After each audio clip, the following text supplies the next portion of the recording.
Cell division के बारे में। सेल डिवीजन को हिंदी में बोलते हैं कोशिका विभाजन।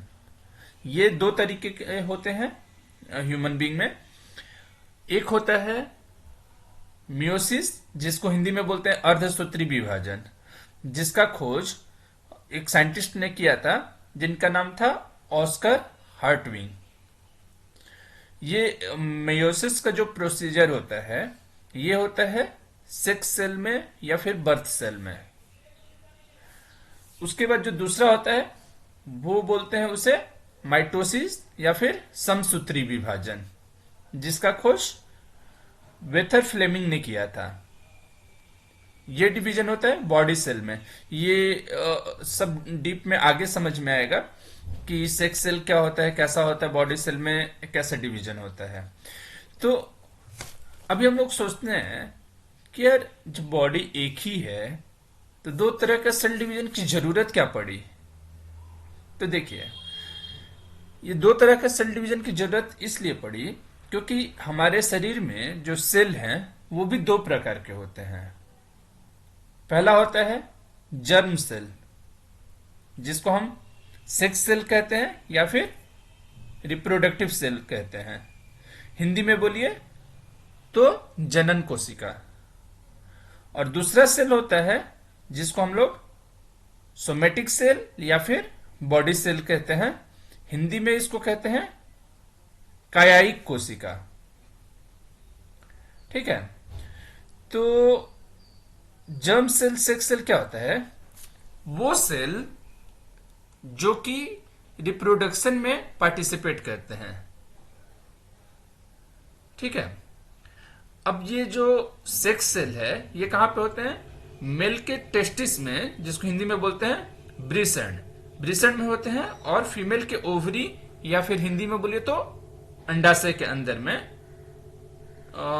ये जर्म सेल्स होते हैं। और सोमेटिक सेल कहां पे होते हैं? तो जो भी हमारा रिप्रोडक्टिव सेल है, इसके अलावा बॉडी में जितने भी सेल हैं सबको सोमेटिक सेल कहते हैं। तो ये कहां पर होंगे? टेस्टिस और ओवरी के अलावा जितने भी सेल होते हैं वो सारे सेल सोमेटिक सेल कहलाते हैं। पूरी बॉडी में सोमेटिक सेल होंगे। ठीक, 2 पॉइंट हो गया। थर्ड पॉइंट, जो जर्म सेल हैं वो रिप्रोडक्शन में भाग लेते हैं, सेक्सुअल रिप्रोडक्शन में भाग लेते हैं। जबकि सोमेटिक सेल क्या होते हैं? जो शरीर के ग्रोथ में भाग लेते हैं। जैसे कि आपका अंगुली कट गया, तो अंगुली कट गया तो वो अपने आप फिर कैसे ठीक होता है? तो उसमें क्या होता है कि अंगुली कटा मतलब कि वहां का सेल डैमेज हो गया, तो उसके आसपास के जो सेल हैं वो अपने आप को ग्रो करके, मतलब 1 से 2, 2 से 3 ऐसा मल्टीप्लाई करके डॉटर सेल प्रोड्यूस करते हैं। और डैमेज सेल का जगह वो फिर नया बना हुआ सेल ले लेता है, जिसके कारण हमारा कटा हुआ हाथ या फिर फ्रैक्चर बॉडी, या फिर जब बच्चे छोटे से बड़े होते हैं तो ये सब पार्ट होता है। तो ये सब किस में होता है? बॉडी सेल में होता है। चौथी पॉइंट है कि जो जर्म सेल है या रिप्रोडक्टिव सेल, ये प्रोसेस बच्चे के जन्म से पहले होता है। ठीक है। इसमें मियोसिस की प्रक्रिया होती है। तो ये आपको आगे समझ में आएगा कि बच्चे के जन्म से पहले कैसे होता है और बच्चे के जन्म के बाद में कैसे होता है। सोमेटिक सेल्स और सोमेटिक सेल में क्या होता है? अपना माइटोसिस होता है। और ये कब होता है? बच्चे के जन्म के बाद होता है।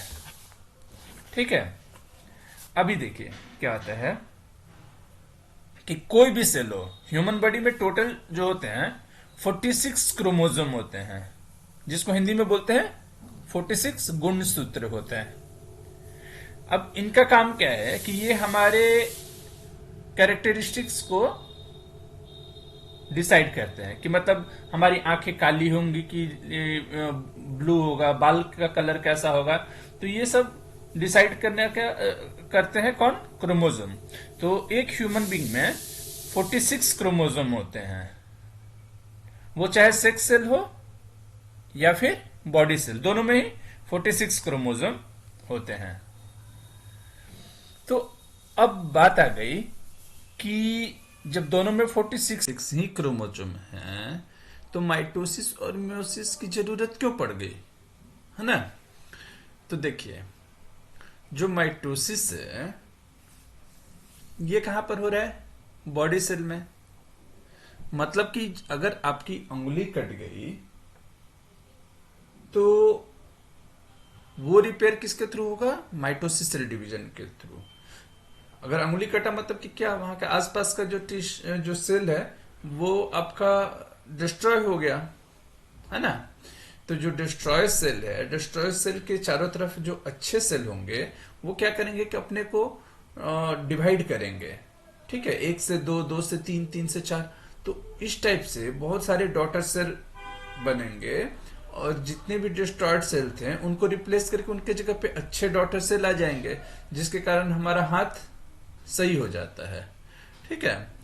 तो अब प्रोसीजर देखते हैं कि माइटोसिस में क्या होता है। तो ये देखिए, जैसा कि मैं पहले बताया था कि ह्यूमन सेल में कितने क्रोमोसोम होते हैं, तो 46, ठीक है। तो यहाँ पे ये आपका क्या है, पेरेंट सेल है। पेरेंट सेल मतलब कि ओल्ड वाला सेल जो आपका था। तो यहाँ पे कितने होंगे आपके क्रोमोसोम, 46 क्रोमोसोम होंगे, ठीक है। यही ये रेप्लिकेट करके यहाँ पे आ रहा है, तो यहाँ पे भी 46 ही क्रोमोसोम होंगे। तो ये आपका जो 46 क्रोमोसोम आया, ये आपका क्या है, पेरेंट सेल है। अब इस सेल से टूटकर 2 सेल बने, ठीक है। तो इन दोनों सेलों को क्या बोलेंगे, डॉटर सेल। अभी यहाँ पे 46 क्रोमोसोम था, तो यहाँ पे भी 46, यहाँ पे भी 46 ही होंगे। क्यों, क्योंकि जो माइटोसिस प्रोसेस होता है उसमें जो डॉटर सेल प्रोड्यूस होते हैं वो एकदम आइडेंटिकल होते हैं अपने पेरेंट सेल से। क्यों होते हैं, क्योंकि जैसा आपका अगर सपोज हाथ कटा था तो आपको रिपेयर होने के बाद में सेम टाइप का हाथ ही चाहिए ना, कि उसमें अलग वैरायटी चाहिए, जस्ट आइडेंटिकल चाहिए जैसा कि पुराना था। तो इसीलिए क्या होता है कि माइटोसिस प्रोसेस में जो पेरेंट सेल है उनका exact same to same daughter cell produce होता है। कहीं कहीं आप देखेंगे यहाँ पे लिखा हुआ रहता है 2n, यहाँ पे भी 2n, यहाँ पे भी 2n। जैसे यहाँ पे लिखा हुआ है 2n डॉटर सेल्स, तो यहाँ पे भी 2n लिखा होता है। वो क्या इंडिकेट करता है कि आपका जो पेरेंट सेल में जितना क्रोमोसोम था वो पूरा का पूरा दोनों डॉटर सेल में आ गया।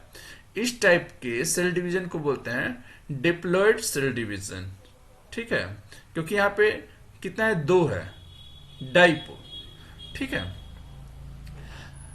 तो यह हम लोग बात कर लिए माइटोसिस के बारे में। अब बात करते हैं मियोसिस के बारे में। तो मियोसिस सेल डिवीजन है, ये कहां पे होता है, रिप्रोडक्टिव सेल में, और माइटोसिस होता था अपना बॉडी सेल में। तो मियोसिस 2 स्टेज प्रोसेस है, ठीक है। ये जो पेरेंट सेल थे पहले 2 डॉटर सेल में बने, ये इसको बोलते हैं मियोसिस 1। और मियोसिस 1 आप ये देखोगे तो सिमिलर है जैसा कि माइटोसिस में हम लोग बात किए थे। तो इस पे मैं ज्यादा एक्सप्लेन नहीं करूंगा, बस ये समझ लीजिए कि यहाँ पे 46 क्रोमोसोम था, यहाँ पे भी 46 क्रोमोसोम आ गया फर्स्ट स्टेज में। सेकेंड स्टेज में क्या होता है कि यहाँ पे जो 46 था वो फिर से 2 डॉटर सेल बनाएगा। लेकिन इसमें डिफरेंट क्या होगा कि जैसे यहाँ पे 46 क्रोमोसोम था, यहाँ पे 23, यहाँ पे 23 हो जाएगा। सिमिलरली इसमें 46 क्रोमोसोम था, इसको 23, यहाँ पे 23 हो जाएगा। इसके कारण इसको हम लोग क्या बोलते हैं, अर्धसूत्री विभाजन। मतलब कि क्या, आधा क्रोमोसोम डिवाइड हो जा रहा है, ठीक है। माइटोसिस को हम लोग क्या बोलते थे, समसूत्री विभाजन। इसके कारण क्या होता था, 46 का 46 आता था दोनों में, यहाँ पे अर्धसूत्री विभाजन हो रहा है। तो ये कहाँ पे होता है, ये रिप्रोडक्टिव सेल में होता है, ठीक है। अभी एक ही शरीर में 2-2 सेल डिवीजन की क्या जरूरत पड़ गई। तो देखिए, ये जो 4 डॉटर सेल बने, तो ये क्या होगा कि मियोसिस तो मेल में भी होगा और फीमेल में भी होगा, है ना, क्योंकि दोनों के रिप्रोडक्टिव सेल्स में मियोसिस सेल डिवीजन होगा। तो जो मेल होंगे, मेल में ये जो चारों डॉटर सेल हैं ये क्या बन जाएंगे, कैंत्रित होके ये बन जाएंगे स्पर्म। और जो फीमेल में ये जो 4 डॉटर सेल है इसमें से 3 मर जाएंगे और एक जो बचेगा वो बन जाएगा एग। ठीक है, इसको हम लोग क्या बोलते हैं, इस ये स्पर्मेटोजेनेसिस। ठीक है, तो यहाँ पे आपने देखा कि स्पर्म बन गया और इसी टाइप से फीमेल में ये जो डॉटर सेल है वो एग में बन कन्वर्ट हो गया। तो एग में ये क्या होगा कि ये जो 3 है, ये 3 का डेथ हो जाएगा, एक ही बचेगा, तो एक एग बचेगा। और मेल में क्या हुआ कि 4 के 4 स्पर्म बने। तो मेल से जो स्पर्म है वो फ्यूज होगा फीमेल के एग से, वो मिलके बनाएंगे जाइगोट। ठीक है, तो जो ये फ्यूजन होता है स्पर्म और एग का, इसको हम लोग क्या बोलते हैं, फर्टिलाइजेशन। अभी यहाँ पे जो मेल के डॉटर सेल था इसमें कितना थे, 23 क्रोमोसोम थे, और फीमेल के डॉटर सेल में भी 23 क्रोमोसोम थे। तो ये 23 क्रोमोसोम मेल साइड से और 23 फीमेल के साइड से दोनों मिलकर जाइगोट के अंदर में कितने हो जाएंगे, 46 क्रोमोसोम। तो अब समझिए कि अगर यहाँ पे म्योसिस की जगह पे माइटोसिस होता है तो क्या होता है। तो माइटोसिस में क्या होता है कि यहाँ पे जो डॉटर सेल होता है वहां पे 46 क्रोमोसोम होते हैं। तो अगर मेल साइड से 46 क्रोमोसोम आता है, फीमेल साइड से 46 आता है, तो जाइगोट में कितना हो जाता है, 46 प्लस 46। ठीक है, तो फिर वो ह्यूमन का बेबी होता है क्या, ह्यूमन का बेबी होने के लिए उसमें तो 46 ही क्रोमोसोम चाहिए ना।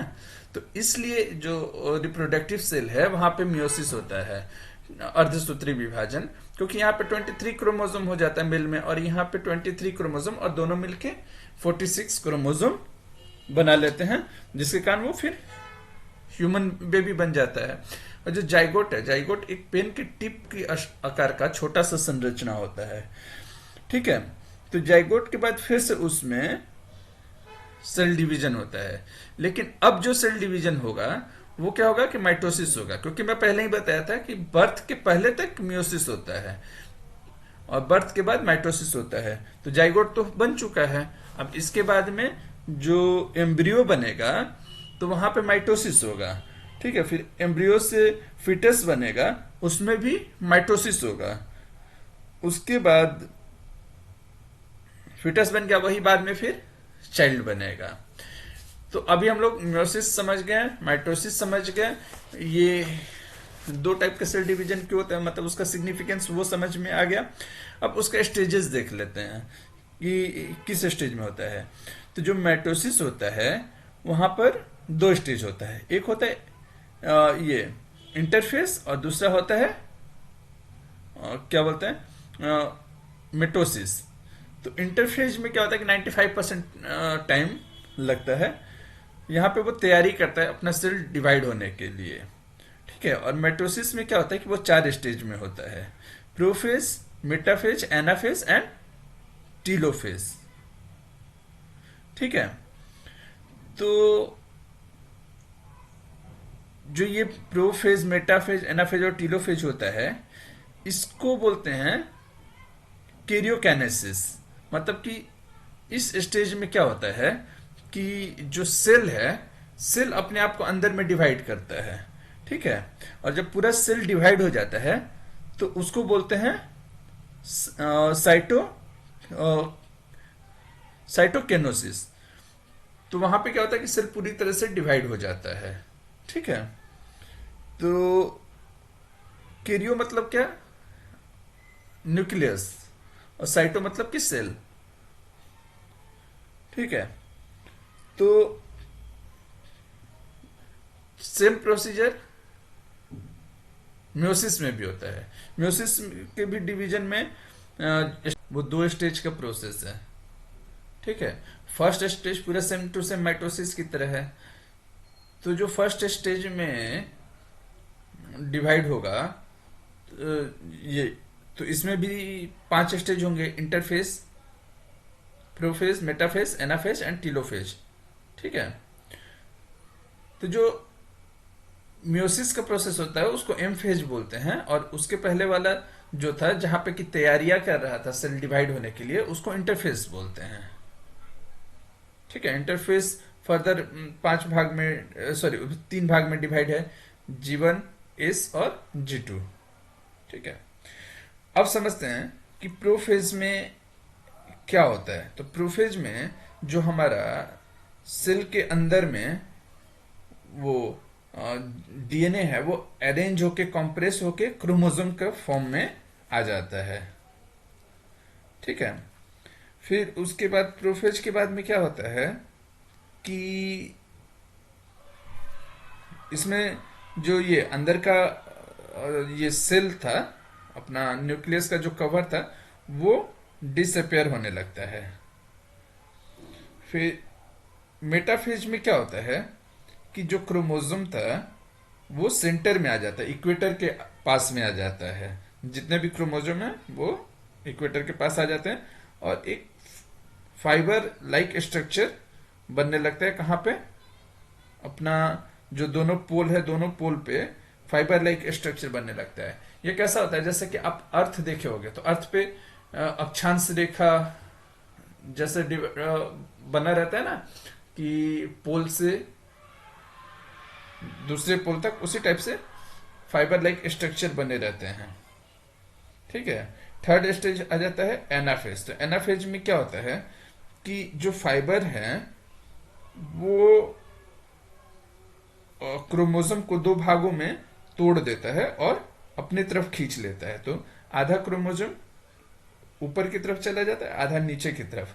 और टीलोफेज में क्या होता है कि जो सेल है पूरी तरीके से दो भागों में डिवाइड हो गया। ठीक है। तो ये जो चार स्टेज है, prophase, metaphase, anaphase and telophase, इसको बोलते हैं क्रायोकिनेसिस। क्रायो मतलब कि क्या? सेल का डिवीजन। ठीक है। और जब सेल का डिवीजन हो जाता है तो नेक्स्ट स्टेज में जाता है, उसको बोलते हैं साइटोकिनेसिस। तो उसमें क्या होता है कि सेल डिवाइड हो गया तो फिर उसके बाद साइटोप्लाज्म जो है सेल का वो डिवाइड हो जाता है और फिर फाइनली सेल दो भागों में टूट जाता है। अभी तीन स्टेज होता है, G1, S और J2। G1 में क्या होता है कि सेल एक्टिव होता है और उसका सेंट्रियोल होता है वो दो भागों में बढ़ता है। इस स्टेज में क्या होता है कि डीएनए डबल होता है ताकि वो दोनों डॉटर सेल में जा सके। और G2 में क्या होता है कि सेल डिवाइड हो जाता है, सॉरी, सेल रेडी हो जाता है डिवीजन के लिए। और उसके बाद फिर म्योसिस का प्रोसेस होता है। तो म्योसिस का प्रोसेस मैंने बताया था कि उसमें क्या क्या स्टेज होते हैं, prophase, metaphase, anaphase and telophase. जो प्रोफेज होता है वो भी 5 भाग में बढ़ता है, उसके भी 5 स्टेज होते हैं। ठीक है। एक होता है लेप्टोटीन, दूसरा होता है जाइगोटीन, तीसरा होता है पैकिटीन और चौथा होता है डिप्लोटीन और पांचवा होता है डाइकिसिस। तो जो क्रॉसिंग ओवर है वो किस स्टेज में होता है? वो थर्ड स्टेज में होता है।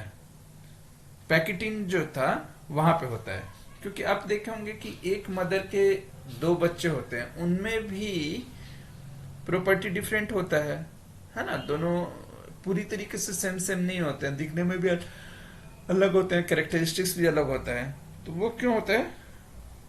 वो क्रोमोसोम का जो क्रॉस ओवर होता है उसके कारण। और वो किस में होता है? पैकिटीन स्टेज में होता है। तो हम लोग सेल डिवीजन के बारे में करीब करीब समझ चुके हैं, मेयोसिस, माइटोसिस, सब कुछ। धन्यवाद, अलविदा। ये जो मियोसिस था, मियोसिस के प्रोसेस को एनिमेशन के थ्रू समझते हैं। तो इसमें 2 स्टेजेज होते हैं, मियोसिस 1, मियोसिस 2, जो कि मैं पहले बता चुका हूँ। मियोसिस 1 में प्रोफेज 1 होता है, मेटाफेज 1 होता है, एनाफेज 1, टीलोफेज 1 होता है। मियोसिस 2 में प्रोफेज 2, मेटाफेज 2, एनाफेज 2 और टीलोफेज 2 होता है। ठीक है। अभी इसको एनिमेशन से समझते हैं। तो प्रोफेज में क्या होता है कि जो सेल के अंदर में क्रोमेटिन था वो क्रोमेटिन अरेंज होके